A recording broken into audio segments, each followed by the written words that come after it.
छात्रों, आप सबको मेरा नमस्कार। मैं रामकृष्ण हूँ। रामकृष्ण यूट्यूब चैनल में आप सबका स्वागत है। आज हम एक कहानी का सार देखेंगे। विद्यार्थिगळे, ಇವತ್ತು ನಾವೊಂದು ಕಥೆಯ ಸಾರಾಂಶವನ್ನು ನೋಡೋಣ। कहानी का नाम है चेहरे। चेहरे ಅಂದರೆ ಮುಖಗಳು ಅಂತ ಅರ್ಥ। इसके लेखक है या लेखिका है चित्रा मुदगल। कहानी का नाम है चेहरे। देखेंगे इसमें इस कहानी में क्या बताने का प्रयत्न यहाँ लेखिका करती है। प्रस्तुत कहानी चेहरे में आर्थिक और शारीरिक दृष्टि से शोषित भिखारिनों की कहानी को प्रस्तुत किया गया है। इस कहानी में प्रमुख रूप से किसके बारे में बताया है? शोषित भिखारिनों की। भिखारी भिखारिन ये पुल्लिंग स्त्रीलिंग आपको पता है। भिखारिनों की कहानी है, उनके जीवन की कहानी है, उनके दुख की कहानी है। वे आर्थिक रूप से भी शोषित है, शारीरिक रूप से भी शोषित है। देखिए, ध्यान देने की बात है, ये भिखारी ने शारीरिक और आर्थिक रूप से शोषित है, तो उनकी दुख भरी कहानी इस कहानी में व्यक्त है।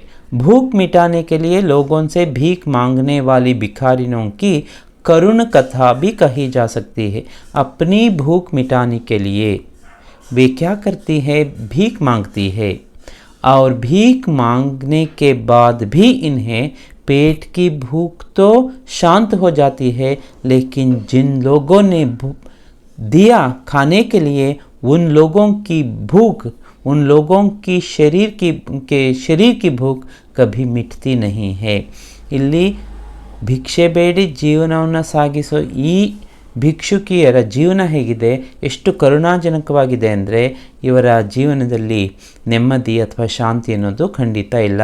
ಇನ್ಕಿ ಕರುಣೆಯಿಂದ ತುಂಬಿದ ಇವರ ಕಥೆಯನ್ನು ಈ ಕಥೆಯಲ್ಲಿ ಹೇಳೋ ಪ್ರಯತ್ನ ಚಿತ್ರಾ ಮುದ್ಗಲ್ ಮಾಡಿದ್ದಾರೆ।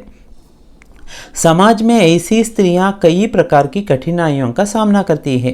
ऐसी जो स्त्रियां होती है भिखारी ने समाज में कई प्रकार की कठिनाइयों का सामना करती आ रही है। एष्टेल्ल कष्टಗಳನ್ನು फेस ಮಾಡ್ತಾ ಇದ್ದಾರೆ। इन भिखारिनों के साथ उनके बच्चे भी होते हैं जो रोज़ एक ही स्थान पर भीख मांगते हैं। इन भिखारिनों के बच्चे किसी स्थान पर बैठकर हर रोज़ भीख मांगते रहते हैं। ನೋಡಿ, ಚಿಕ್ಕ ಮಕ್ಕಳು ಶಾಲೆಗೆ ಹೋಗಬೇಕು, ಆದರೆ ಇವರು ತಮ್ಮ ಮಕ್ಕಳನ್ನ ಶಾಲೆಗೆ ಕಳಿಸೋದಕ್ಕೆ ಸಾಧ್ಯ ಇಲ್ಲ। वे क्या करते हैं? किसी एक स्थान पर मंदिर के सामने हो या बस स्टैंड के पास हो, कहीं अपने बच्चों को बिठाते हैं और उनसे भीख मंगवाते हैं। भिक्षेನ ಬೇಡಿಸ್ತಾರೆ और अपनी भूख या अपना पेट पालते हैं। ನೋಡಿ, ಮಕ್ಕಳನ್ನ ಸಾಕೋದು ಎಷ್ಟು ಕಷ್ಟ ಆಗಿರುತ್ತೆ ಇವರಿಗೆ।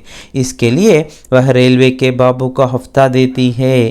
ಯಾವ ಏನಾದರೂ ರೈಲ್ವೆ ಸ್ಟೇಷನ್ ಮುಂದೆ ಏನಾದ್ರು ಭಿಕ್ಷೆ ಬೇಡಬೇಕು ಅಂದರೆ ಅಲ್ಲಿ ರೈಲ್ವೆ ಯಾರ್ದೋ ಒಬ್ಬ ಅಧಿಕಾರಿಗೆ, ಕ್ಲರ್ಕಿಗೋ ಏನೋ ಲಂಚ ಬೇರೆ ಕೊಡಬೇಕಂತೆ, ಅಲ್ಲಿ ಕೂತ್ಕೊಳ್ಳೋದಕ್ಕೆ ಲಂಚ ಕೊಡಬೇಕು। यदि कोई किसी की जेब काटता है तो कसूर उस भिखारियों पर लगता है। किसी कोई जेब काटता है, इसका मतलब है पिक पॉकेट ಮಾಡಿದರೆ ಫಸ್ಟ್ ಅಪರಾಧ ಯಾರ ಮೇಲೆ? ಈ ಭಿಕಾರಿನೇರಿರ್ತಾರಲ್ಲ, ಭಿಕಾರಿಗಳು, ಇವರ ಮೇಲೆ, ಭಿಕ್ಷುಕಿಯರು, ಇವರ ಮೇಲೆ ಮೊದಲು ಅಪವಾದ ಬರುತ್ತೆ। ಅಂದರೆ ಇವರೇ ಕದ್ದಿದ್ದಾರೆ, ಇವರೇ ಪಿಕ್ ಪಾಕೆಟ್ ಮಾಡಿದ್ದಾರೆ ಅಂತ ಇವ್ರನ್ನೇ ದೂಷಣೆ ಮಾಡ್ತಾರೆ, ಇವ್ರ ಮೇಲೆ ಕೇಸ್ ಹಾಕ್ತಾರೆ। ರೈಲ್ವೆ ಪೊಲೀಸ್ ಉಸ್ಕಾ ಶಾರೀರಿಕ ಶೋಷಣ भी करते हैं। ರೈಲ್ವೆ ಪೊಲೀಸ್ ಏನಿರ್ತಾರೆ ಅವರು ರಾತ್ರಿ ಟೈಮಲ್ಲೆಲ್ಲ ಮಲಗೋದಕ್ಕೆ ಅವಕಾಶ ಮಾಡಿಕೊಡ್ತಾರೆ। ಹಾಗೆ ಮಾಡಿಕೊಟ್ಟು ಏನು ಮಾಡ್ತಾರೆ, ಇವರನ್ನು ಶಾರೀರಿಕವಾಗಿ ಬಳಸ್ಕೊಳ್ತಾರೆ। इनका शारीरिक शोषण भी करते हैं। इस प्रकार हर दृष्टि से निरीह और असहाय भिखारिन समाज के उच्च अधिकारी लोगों के शोषण का शिकार बनती है। तो यह निरीह है और असहाय है, कुछ नहीं कर पाती, असमर्थ है। ये भिखारी ने असमर्थ होने के कारण समाज में जो उच्च अधिकारी लोग होते हैं ना, अधिकारी वर्ग होते हैं ना, उनके शोषण का शिकार बन जाती है। ಅವರ ಶೋಷಣೆಯಾಗಿ ಇವರು ಗುರಿಯಾಗ್ತಾ ಇದ್ದಾರೆ। ಅಂದರೆ ಇವರು ಎದುರಿಸಿ ಮಾತಾಡೋದಕ್ಕೂ ಸಾಧ್ಯ ಆಗ್ತಾ ಇಲ್ಲ, ತಮ್ಮ ಮೇಲೆ ಆಗ್ತಾ ಇರೋ ಅತ್ಯಾಚಾರವನ್ನು ಇವರು ಬಾಯಿ ಬಿಟ್ಟು ಹೇಳೋದಕ್ಕೂ ಸಾಧ್ಯ ಆಗ್ತಾ ಇಲ್ಲ, ಸಹಿಸ್ಕೋಬೇಕಾಗಿದೆ। ಕಾರಣ ಏನು? अपने पेट की भूख मिटाने के लिए अपने शरीर को भी वे देने के लिए तैयार होना पड़ता है। 2 वक्त की रोटी के लिए अपना जीवन दांव पर लगा देती है। 2 वक्त की रोटी पाने के लिए क्या क्या करना पड़ता है इनके जीवन में देखिए। साथ ही समाज द्वारा दी जाने वाले कठोर शब्दों व यातनाओं को सहर्ष स्वीकारती है। समाज क्या चुप बैठता है? ಸಮಾಜ ಸುಮ್ಮನೆ ಕೂತ್ಕೊಂಡಿರುತ್ತಾ? ಏನೆಲ್ಲ ಕಠೋರವಾಗಿ ಬೈಗುಳಗಳಿರ್ಬೋದು, ತೊಂದರೆಗಳಿರ್ಬೋದು, ನೋವುಗಳಿರ್ಬೋದು, ಎಲ್ಲವನ್ನೂ ಸಹರ್ಷ ಸ್ವೀಕಾರ ಕರ್ತಿ ಹೇ, ಸ್ವೀಕಾರ ಮಾಡಲೇಬೇಕಾಗುತ್ತೆ. ತನಗೆ ಆಗಿದ ನೋವು ಅಥವಾ ಬೇಸರಕ್ಕೆ ಪ್ರತೀಕಾರವಾಗಿ ಅಥವಾ ತಮ್ಮ ಕಷ್ಟ ಆಯಿತು ಅಂಥೇಳಿ ಅಥವಾ ದುಃಖ ಆಯಿತು ಅಂಥೇಳಿ ತಕ್ಷಣ ಅದನ್ನು ವ್ಯಕ್ತಪಡಿಸೋದಕ್ಕೂ ಇವರಿಗೆ ಅಧಿಕಾರ ಇರೋದಿಲ್ಲ. ಬೈದರೆ ಬಯಸ್ಕೋಬೇಕಾಗುತ್ತೆ, ಹಾಗೆ ನಗ್ನಗ್ತಾ ಏನು ಮಾಡಬೇಕಾಗುತ್ತೆ? ಸ್ವೀಕಾರ ಮಾಡಬೇಕಾಗುತ್ತೆ ಅದನ್ನು, ಭಿಕ್ಷೆನ. ಲೇಕಿನ್ बीच बीच में उसके भीतर की विद्रोही नारी उमड़ कर बाहर आती है। लेकिन अंदर का विद्रोह कब तक अंदर बंद रह सकता है? कभी कभी बाहर वह विद्रोह बाहर आ जाता है, वह विद्रोही बन जाती है. ವಿದ್ರೋಹ ಮಾಡಿಬಿಡ್ತಾಳೆ ಅಂದರೆ ರಿವೋಲ್ಟ್, ಒಂದು ದಂಗೆ ಎದ್ಬಿಡ್ತಾಳೆ ಇವರ ವಿರುದ್ಧ. चेहरे शीर्षक की इस कहानी में कहानीकार ने भिखारियों की सामाजिक सच्चाई को अभिव्यक्ति दी है. भिखारी जो लोग, भिखारी ने जो होती है ना, उनकी जो समाज में जो सच्चाई है, उनका स्थानमान क्या है, उसके बारे में उसकी अभिव्ಯಕ್ತಿ यहाँ करते हैं. ಅಂದರೆ ನಿಜವಾಗಿಯೂ ಅವರ ಸಾಮಾಜಿಕ ಸ್ಥಾನಮಾನ ಏನಿದೆ ಅನ್ನೋದನ್ನು ಇಲ್ಲಿ ಅಭಿವ್ಯಕ್ತಗೊಳಿಸಿರ್ತಾರೆ.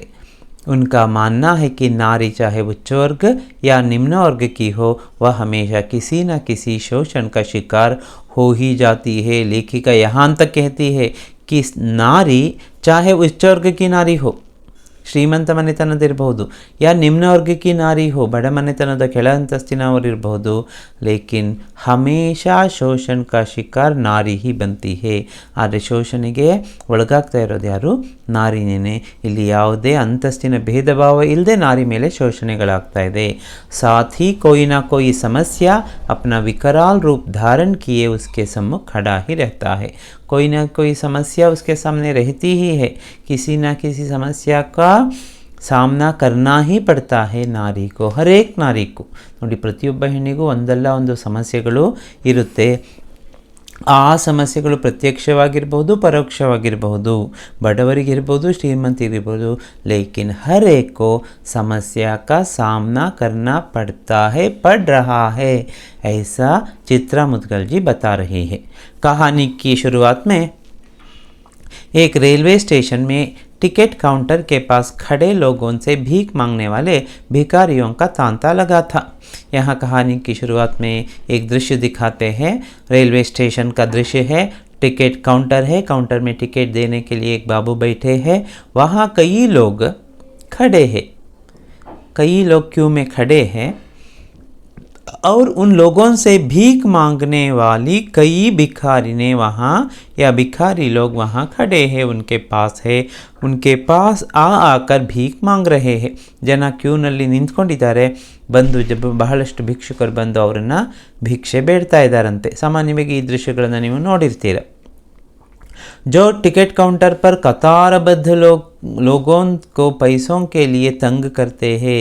ಕತಾರಬದ್ಧ ಅಂದ್ರೇನು? ಏನು ಲೈನಾಗಿ ನಿಂತಿದ್ರಲ್ಲ ಕ್ಯೂನಲ್ಲಿ, ಅವ್ರಿಗೆ ಇವರು ಸತಾಯಿಸ್ತಾ ಇದ್ದಾರೆ, ಅಂದರೆ ಭಿಕ್ಷೆ ಕೇಳ್ತಾ ಇದ್ದಾರೆ, ಮೇಲೆ ಮೇಲೆ ಬಂದು ಕೇಳ್ತಾ ಇದ್ದಾರೆ. लोग वे तंग आते नजर आ रहे हैं. एक सज्जन के पैरों के पास एक भिखारिन उसके टखने को छूती है तो वह उस भिखारिन के ऊपर चिल्लाता है. ಒಬ್ಬ ಸಜ್ಜನ ವ್ಯಕ್ತಿ ಅಲ್ಲೇ ಕ್ಯೂನಲ್ಲಿ ನಿಂತ್ಕೊಂಡಿದ್ರು ಟಿಕೆಟ್ ತೊಗೊಳೋದಕ್ಕೆ, ಬಂದು ಹಿಮ್ಮಡಿಯ ಮೇಲ್ಭಾಗವನ್ನು ಮುಟ್ಟಿ ನಮಸ್ಕಾರ ಮಾಡಿ ಭಿಕ್ಷೆ ಕೇಳ್ತಾಳಂತೆ ಒಬ್ಬಳು ಭಿಕಾರಿನ್, ಅಂದರೆ ಭಿಕ್ಷುಕಿ. तो उस आदमी को इतना गुस्सा आता है कि वह भिखारिन पर चिल्लाने लगता है और चिल्लाता इदाने, जोराಗಿ ಬೈತಾ ಇದ್ದಾನೆ. क्योंकि सज्जन को उनके साथ घटी कुछ दिन पहले की घटना याद आती है. उस सज्जन को, उस आदमी को इतना गुस्सा क्यों आया? ಯಾಕಿಷ್ಟು ಕೋಪ ಬಂದಿರಬಹುದು? क्या वजह हो सकती है? वजह एक घटना है जो कुछ दिन पहले घटी थी. ಒಂದು ಘಟನೆ ಆಗಿತ್ತಂತೆ ಆ ವ್ಯಕ್ತಿ ಜೊತೆಯಲ್ಲಿ ಕೆಲವು ದಿನಗಳ ಮೊದಲು. ಅದಕ್ಕಾಗಿ ಆತನಿಗೆ ಅಷ್ಟು ಕೋಪ ಬರ್ತಾ ಇದೆ ಈ ಭಿಕ್ಷುಕಿಯರ ಮೇಲೆ. क्या घटना घटी थी?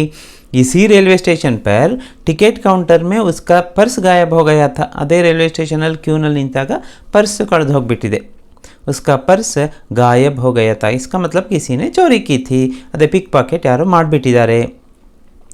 और आज फिर एक बार वही घटना उस भिखारिन को देखने पर आ जाती है। ಆ ಭಿಕಾರಿನ್ ಯಾವಾಗ ಕಾಲನ್ನು ಮುಟ್ತಾಳೆ ಆಗ ಅವನಿಗೆ ಅದೇ ಘಟನೆ ನೆನಪಿಗೆ ಬರುತ್ತೆ. ಓಹೋ, ಈಕೆ ಬಂದಿರೋದೇನಕ್ಕೆ? ಯಹ ಸ್ತ್ರೀ ಯಹ ಭಿಕಾರಿನ್ ಕ್ಯೂ ಆಯಿ ಹೇ?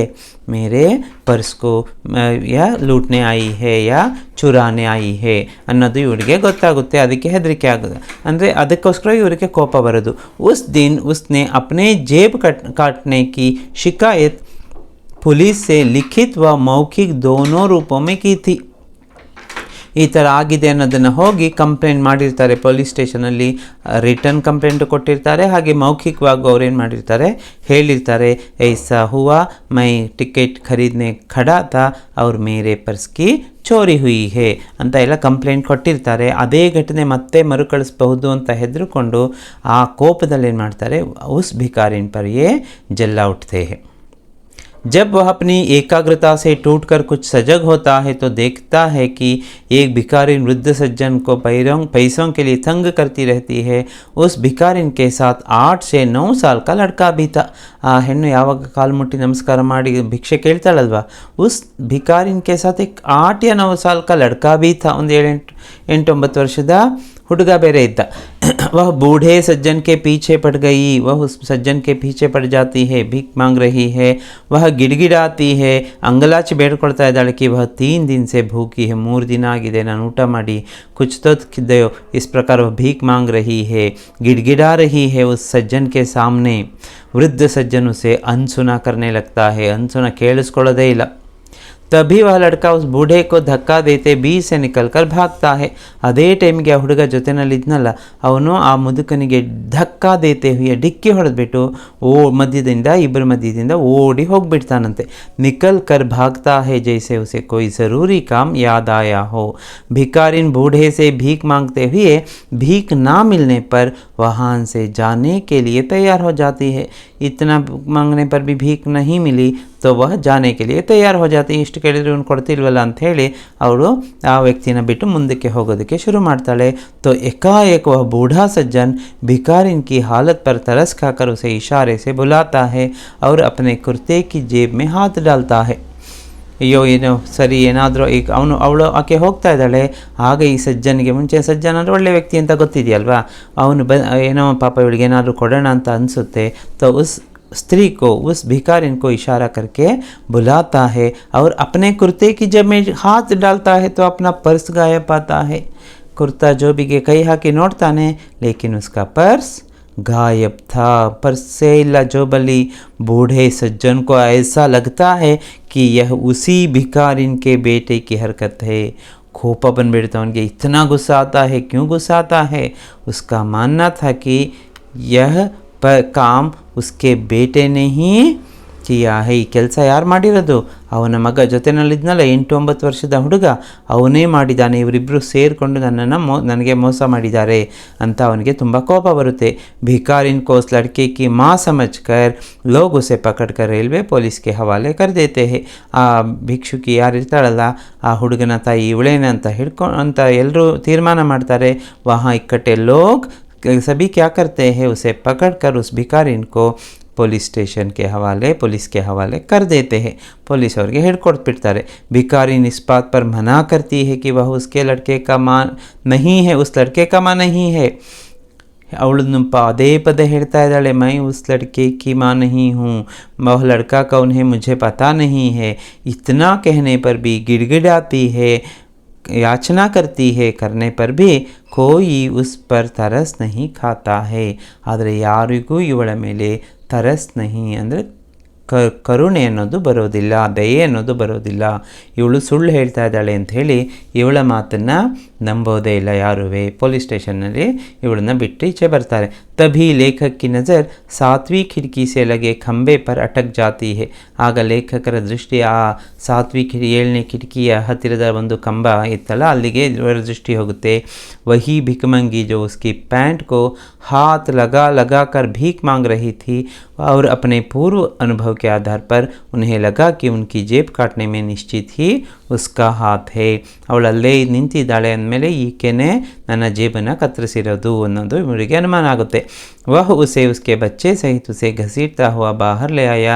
तभी अचानक उसमें कहाँ से ताकत आ गई कि अपने आप को छुड़ाती हुई वह खंबे से जा चिपकी और पूरी भीड़ को चुनौती देती हुई सिपाहियों की नग्न सच्चाई को सबके सामने कह डालती है. ಮೊದಲನೇ ಸಲ ಹಾಗಾಗಿತ್ತಲ್ಲ, ಹಿಡಿದು ಪೊಲೀಸ್ ಕೊಟ್ಟಿದ್ರಲ್ಲ, ಎರಡನೇ ಸಲನೂ ಹೀಗೆ ಹಿಡಿದು ಕೊಡಬೇಕು ಅಂತ ಇವರು ಹತ್ರ ಬರ್ತಾರೆ.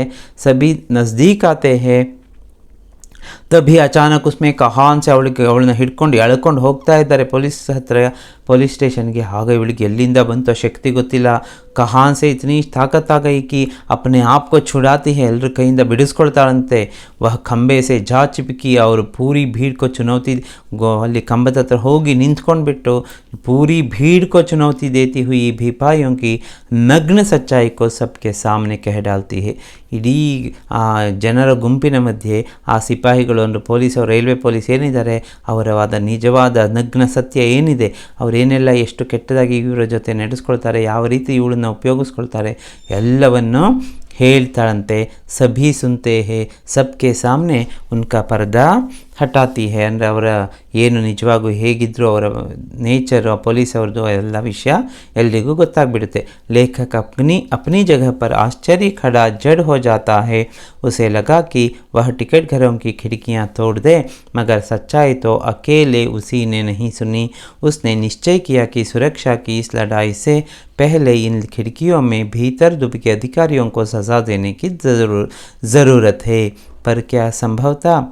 ಆಗ ಆ ಲೇಖಕರಿಗೆ ಅನಿಸುತ್ತಂತೆ, ನಾನು ಈ ಹೆಣ್ಣಿಗೆ ಶಿಕ್ಷೆ ಕೊಡೋದಲ್ಲ, ಈ ಕಂಬಿಯ ಹಿಂದೆ ಇರೋ ಆ ಅಧಿಕಾರಿಗಳಿಗೆ ಮೊದಲು ಶಿಕ್ಷೆ ಕೊಡಬೇಕು, ಇದು ಸಂಭವ ಇದೆಯಾ ಅಂತ ಯೋಚನೆ ಮಾಡ್ಕೊಳ್ತಾರಂತೆ. ಚಿತ್ರಾಜಿ इस प्रकार कहानी ख़त्म होती है. चित्राजीत ने इस कहानी में समाज में निम्न वर्ग की स्थिति का यथार्थ चित्रण किया है. देखिए निम्न वर्ग की क्या स्थिति होती है, क्या हालत होती है समाज में, इसका यथार्थ वर्णन यहाँ हुआ है. जो सुबह भीख मांगती है, गंदा कपड़ा पहनकर घूमती है, भिक्षे बैठताಳೆ, ಕೊಳೆ ಬಟ್ಟೆ ಹಾಕ್ಕೊಂಡು ಸುತ್ತಾಡ್ತಾಳೆ. उसी के साथ रात को सिपाही क्या करते हैं, अय्याशी करते हैं, ಆಕೆಯನ್ನು ಉಪಯೋಗಿಸ್ಕೊಳ್ತಾರೆ. इन तमाम घिनौनी सच्चाई को लेखिका ने अपनी इस कहानी के माध्यम से दिखाने की ಕೋಶಿಶ್ ಕಿ ಹೇ. ಇಂತಹ ಕೆಟ್ಟ ವ್ಯವಹಾರವನ್ನು ಆ ಪೊಲೀಸ್ ಅಧಿಕಾರಿಗಳು ಏನು ಮಾಡ್ತಾರೆ ಅದನ್ನು ಇಲ್ಲಿ ತೋರಿಸೋ ಪ್ರಯತ್ನವನ್ನು ಮಾಡಿದ್ದಾರೆ ಲೇಖಿಕ. ಇನ್ ತಮಾಮ್ ಸಬ್ಕೆ ಅಪ್ನೆ ಅಪ್ನೆ ಚೆಹರೆ ಹೇ, ಎಲ್ಲರದ್ದು ತಮ್ಮ ತಮ್ಮ ನೋಡಿ, ಪೊಲೀಸವರ ರಕ್ಷಣೆಯ ಮುಖ ಒಂದು, ಆದರೆ ಮತ್ತೊಂದು ಮುಖವೇ ಇರುತ್ತೆ. ಆ ಮುಖವನ್ನು ಈಕೆ ಎಲ್ಲರ ಮುಂದೆ ತೆರೆದಿಡ್ತಾಳೆ. ಅಂದರೆ ಒಂದು ಮುಖವನ್ನು ಮಾತ್ರ ನೀವು ನೋಡಿದ್ರಿ, ಈ ಪೊಲೀಸರ ಇನ್ನೊಂದು ಮುಖವನ್ನು ನೋಡಿ ಅಂತ ತೋರಿಸ್ತಾಳೆ. पुलिस वाले हैं उनके अपने चेहरे हैं, जो अधिकारी है उनके अपने चेहरे हैं. कुल मिलाकर भिखारियों का एक अलग चेहरा है. ಎಲ್ಲರದ್ದು ಬೇರೆ ಬೇರೆ ಮುಖಗಳಿದೆ ಅಲ್ವಾ, ಅಂದರೆ ಮುಖವಾಡದ ರೀತಿಯಲ್ಲಿ ನಾವು ಬದುಕ್ತಾ ಇದ್ದೀವಿ. अतः लेखिका ने इन सब के चेहरों का पर्दाफाश करने की कोशिश की है. सबके अलग अलग चेहरे हैं, असलियत में कोई दूसरा चेहरा है, लेकिन दिखावे के लिए कोई दूसरा, ಅಂದರೆ ಮುಖವಾಡ ಹಾಕಿದ ರೀತಿ ಜೀವನ ಸಾಗಿಸ್ತಿದ್ದೀವಿ ಎಲ್ಲ. इस कहानी में भिखारिन सामाजिक व्यवस्था एवं अधिकारी लोगों के प्रति अपने आक्रोश व्यक्त कर, समाज की व्यवस्था भी ठीक नहीं और अधिकारी लोगों का व्यवहार भी ठीक नहीं है, उनके खिलाफ अपना आक्रोश व्यक्त करती है. भिखारिन द्वारा कही गई बात पुलिस अधिकारियों और रेल अधिकारियों के मुखौटे उतार फेंकती है. ಇದರಿಂದಾಗಿ ಪೊಲೀಸ್ ಅಧಿಕಾರಿಗಳಿರ್ಬೋದು, ರೈಲ್ವೆ ಅಧಿಕಾರಿಗಳ ಮುಖವಾಡವನ್ನು ಕಳಚಿ ಬಿಸಾಡಿದಾಳಿಕೆ. चेहरे कहानी में भिखारिन के साथ सिपाहियों के अत्याचार को दिखाया गया है, जिसमें नैतिक पतन स्पष्ट रूप से परिलक्षित होता है. ಇದರಲ್ಲಿ ನೈತಿಕವಾದ ಅಧಪತನ ಏನಾಗಿದೆಯಲ್ವಾ ಅದನ್ನು ಇಲ್ಲಿ ತೋರಿಸಿದ್ದಾರೆ. अब हम देखेंगे एक अंक के प्रश्न. चेहरे कहानी का कहानीकार कौन है? चित्रा मुदगल जी है. चित्रा मुदगल का जन्म कब और कहाँ हुआ? 10 दिसंबर 1944 को चेन्नई में हुआ था. चेहरे कहानी में कहानीकार किसके बारे में बताते हैं? भिखारिन के बारे में. भिखारिन एक सज्जन के पास आकर क्या कर रही थी? सज्जन के टखनों को छू छू कर भिखारिन उसे तंग कर रही थी. टखनों को, ಟಖನ ಅಂದರೆ ಈ ಹಿಮ್ಮಡಿಗಿಂತ ಸ್ವಲ್ಪ ಮೇಲಿನ ಭಾಗ ಇದೆಯಲ್ಲ ಅದನ್ನು ಟಖನ ಅಂತ ಹೇಳ್ತೀವಿ. ಟಖನೋಂಕೋ छू छू कर भिखारिन उसे तंग कर रही थी। सज्जन के पर्स चोरी होने पर सज्जन किससे पैसे मांगकर टिकट लेते हैं? अवस्थी साहब। इवर हत्र ಹಣನೂ ಇರಲಿಲ್ವಲ್ಲ ಟಿಕೆಟಿಗೆ, ಆವಾಗ ಅವಸ್ಥಿ ಸಾಹಬ್ ಅವ್ರ ಜೊತೆ ಹಣ ತಗೊಂಡು ಟಿಕೆಟ್ ತಗೊಳ್ತಾರೆ। सज्जन के जेब कटने पर किसे शिकायत की थी? टिकट घर में शिकायत की थी। भिखारिन के साथ कौन था? 8 से 9 साल का एक लड़का था। सज्जन की पत्नी का नाम क्या है? सुषमा। नाम याद रखिए। टिकट घर के सामने लोग कौन सा नारा लगा रहे थे? स्टेशन इंचार्ज मुर्दाबाद, ರೈಲ್ವೆ ಪೊಲೀಸ್ ಮುರ್ದಾಬಾದ್। ಯಾಕೆ ಕಾರಣ ಏನು? ಅವರ ಮುಖವಾಡ ಕಳಚಿತ್ತು। ಸ್ಟೇಷನ್ ಇನ್ಚಾರ್ಜ್ ಮುರ್ದಾಬಾದ್, ರೈಲ್ವೆ ಪೊಲೀಸ್ ಮುರ್ದಾಬಾದ್। ಭಿಕಾರಿನ್ ಕಿಸೆ ಹಫ್ತಾ ದೇತಿ ಹೇ? ರೈಲ್ವೆ ಪೊಲೀಸ್ಗೂ। ನೋಡಿ, ಇವುಗಳಿಂದನೂ ಹಫ್ತಾ ತಗೊಳ್ತಾರೆ ಅಂದರೆ ಇಷ್ಟು ಕೆಳದ ಮಟ್ಟಕ್ಕೆ ಅವರು ಇಳಿದಿರಬಹುದು। इस प्रकार आपको यहाँ कहानी का चेहरे कहानी का सार समझ में आया होगा। सुनने के लिए आप सबको धन्यवाद। अगर आपने अभी तक इस चैनल को सब्सक्राइब नहीं किया है तो अभी सब्सक्राइब कर ले। धन्यवाद।